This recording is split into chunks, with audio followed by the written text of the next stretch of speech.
do my brakes.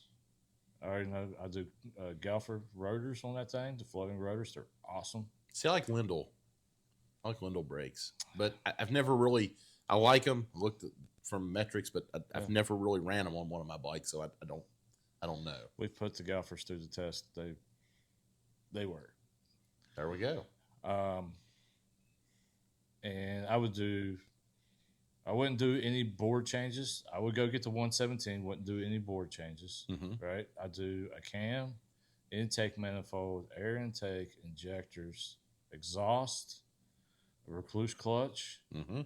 uh, a cryo-dipped transmission. If you don't know what that is, we do it at OF Performance. Basically, we take your cassette. Your cassette's basically your internals in your transmission. Right. Take it apart, back cut the gears, Right. and then cryo dip them.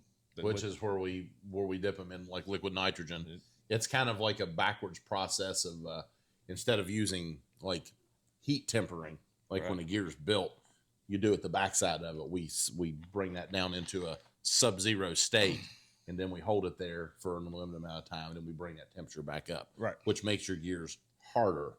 Yep.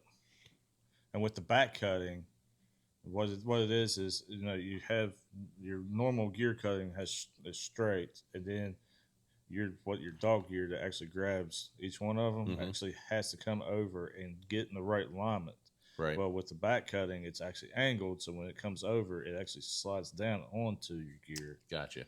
and you don't. It lessens the uh, probability of blowing out, especially your third gear and your final drive gear. Those are your two notorious gears that you blow out. It's your third and your final drives. I gotcha. Um, but I would do that with a good cam and a good tune.